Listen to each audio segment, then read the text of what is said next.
अर्जुन भगवान श्री कृष्ण से बोले, हे केशव, जब मृत्यु सभी की होनी है तो हम सत्संग, भजन और सेवा क्यों करें? जो इंसान मौज मस्ती करता है, मृत्यु तो उसकी भी होगी। तो भगवान श्री कृष्ण ने कहा, हे पार्थ, जब बिल्ली चूहे को पकड़ती है तो उन्हीं दांतों से मार कर खा जाती है। जब उन्हीं दांतों से अपने बच्चे को पकड़ती है तब उसे मारती नहीं, बहुत ही नाजुक तरीके से एक स्थान से दूसरे स्थान ले जाती है। ठीक उसी प्रकार मृत्यु सभी की होनी है। एक प्रभु के धाम जाएगा तो एक 84 योनियों का चक्कर लगाएगा। अब आप स्वयं ही विचार करें कि आपको कहाँ जाना है। स्वर्ग में सब कुछ है लेकिन मौत नहीं। गीता में सब कुछ है लेकिन झूठ नहीं। दुनिया में सब कुछ है लेकिन किसी को सुकून नहीं। आज के इंसान में सब कुछ है लेकिन सब्र नहीं। किसी ने क्या खूब कहा है, ना खुशी खरीद पाता हूँ ना ही गम बेच पाता हूँ, फिर भी मैं ना जाने क्यों हर रोज कमाने निकल जाता हूँ। जिंदगी बदलने के लिए लड़ना पड़ता है और आसान करने के लिए समझना पड़ता है। वक्त आपका है, चाहे तो सोना बना लो और चाहे तो सोने में गुजार दो। अगर कुछ अलग करना है तो भीड़ से हटकर चलो। भीड़ साहस तो देगी पर पहचान छीन लेगी। मंजिल ना मिले तब तक हिम्मत मत हारो और ना ही ठहरो, क्योंकि पहाड़ से निकलने वाली नदियों ने आज तक रास्ते में किसी से नहीं पूछा कि समंदर कितना दूर है।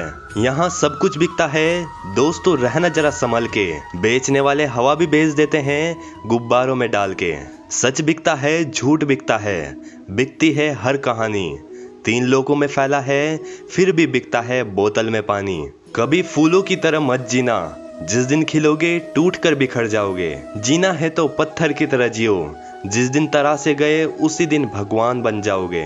भगवान श्री कृष्ण कहते हैं, सड़क कितनी भी साफ हो धूल हो ही जाती है। इंसान कितना भी अच्छा हो भूल हो ही जाती है। अपने जीवन में हर किसी को अहमियत दो, क्योंकि जो अच्छे होंगे वो साथ देंगे और जो बुरे होंगे वो सबक देंगे। जिंदगी को जीने के लिए सबक और साथ दोनों ही जरूरी है। दुनिया में कोई भी चीज अपने आप के लिए नहीं बनी। नदियाँ खुद का पानी नहीं पीती, पेड़ खुद अपना फल नहीं खाते, फूल अपनी खुशबू अपने लिए नहीं बिखेरते, मधुमक्खी खुद अपना शहद नहीं खाती। मालूम है क्यों? क्योंकि दूसरों के लिए जीना ही असल जिंदगी है। सूर्य दिन भर आसमान का साथ देता है, चंद्रमा रात भर तारों का साथ देता है। प्रेम वो जो जीवन भर साथ दे और दोस्ती वो जो पल पल हर पल साथ दे। राजा जनक की बेटी और राजा दशरथ की पुत्र वधू माता सीता का प्रभु श्री राम से अलौकिक विवाह हुआ, परंतु मिला वनवास। फिर वनवास में भी अपहरण, फिर अग्नि परीक्षा, अंत में भी गर्भवती माता सीता को देखना पड़ा परिवार वियोग। यही तो है जिंदगी। पृथ्वी पर राज करने वाले पिता और ससुर सारे साधन होते हुए चाहकर भी माता सीता को सुख नहीं दे पाए। फिर एक साधारण मनुष्य कैसे अपनी संतान को उनके कर्म के बिना सुख दे सकता है? तन मन और धन से प्रयास करते रहो, परंतु ये भूल मत जाओ कि किसी को सुख उसके अपने कर्म से ही मिलता है, दूसरों के कर्म से नहीं। जो माता पिता इस भ्रम में जी रहे हैं कि वे अपनी संतान को हर सुख सुविधा देकर जाएंगे या छोड़ कर जाएंगे, तो उनके लिए इससे अच्छा उदाहरण कोई हो ही नहीं सकता। दोस्तों, हमारे जीवन में समय कितना अनमोल है और इसका कितना महत्व है, आप इसे इस छोटे से उदाहरण से समझ सकते हैं। 1 साल की कीमत उससे पूछो जो फेल हुआ हो।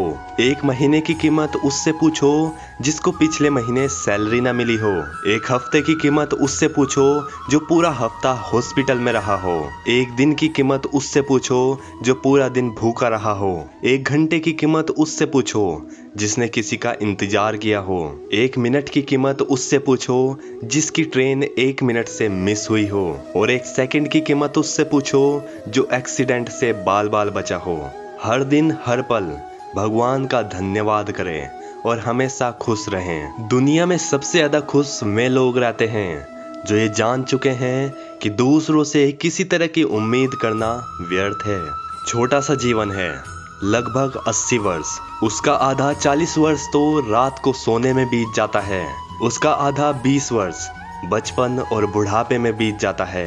अब बचा 20 वर्ष, उसमें भी कभी योग कभी वियोग, कभी पढ़ाई कभी परीक्षा, नौकरी, व्यापार और अनेक चिंताएं व्यक्ति को घेर कर रखती हैं। अब बचा कितना?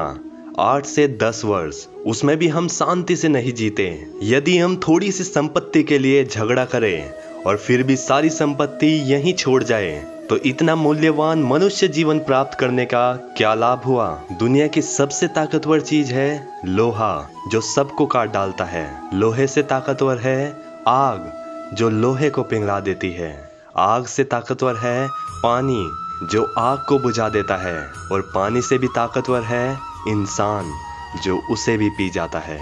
इंसान से भी ताकतवर है मौत, जो उसे भी खा जाती है। और मौत से भी ताकतवर है दुआ, जो मौत को भी टाल सकती है। तेरा मेरा करते एक दिन सबने चले जाना है, जो भी कमाया यहीं रह जाना है। कर ले कुछ अच्छे कर्म, साथ यही सबके जाना है। मन एक ऐसी भूमि है, जहां आप जैसी मानसिकता के बीज बोएंगे, आपको वैसा ही फल प्राप्त होगा। अनुभव कहता है खामोशियां ही बेहतर है। शब्दों से लोग रूठते बहुत है। जिंदगी गुजर गई सबको खुश करने में। जो खुश हुए वो अपने नहीं थे, और जो अपने थे वो कभी खुश ही नहीं हुए। कितना भी समेट लो, हाथों से फिसलता जरूर है। ये वक्त है मेरे दोस्त, बदलता जरूर है। किसी ने कितनी सुंदर बात कही है, उम्र थका नहीं सकती, ठोकरें गिरा नहीं सकती। अगर जिद हो जीतने की, तो हार भी हरा नहीं सकती। पेड़ के नीचे रखी भगवान की टूटी मूर्ति को देखकर समझ आया कि परिस्थिति चाहे कैसी भी हो, पर कभी खुद को टूटने नहीं देना। ये दुनिया है मेरे दोस्त, जब टूटने पर भगवान को घर से निकाल सकती है, तो फिर हमारी तो हस्ती ही क्या। अगर कोई मक्खी सब्जी तोलते हुए तराजू पर बैठ जाए, तो ज्यादा कोई फर्क नहीं पड़ेगा। लेकिन अगर वही मक्खी सोना तोलते हुए तराजू पर बैठ जाए, तो उसकी कीमत हजारों में होगी। हम कहाँ बैठते हैं, हम किसके साथ बैठते हैं, हमारा मूल्य उसी आधार पर निर्धारित किया जाता है। दोस्तों, हम आशा करते हैं कि आपको ये श्रीमद् भगवद गीता की बातें अच्छी लगी होंगी, और हमें पूर्ण विश्वास है कि आपने इनसे कुछ ना कुछ जरूर सीखा होगा। दूसरों का भी ऐसे ही ज्ञान बढ़ाने के लिए शेयर करो अपने परिवार और दोस्तों के साथ। आप सभी को मेरा नमस्ते। जय श्री कृष्ण। राधे राधे।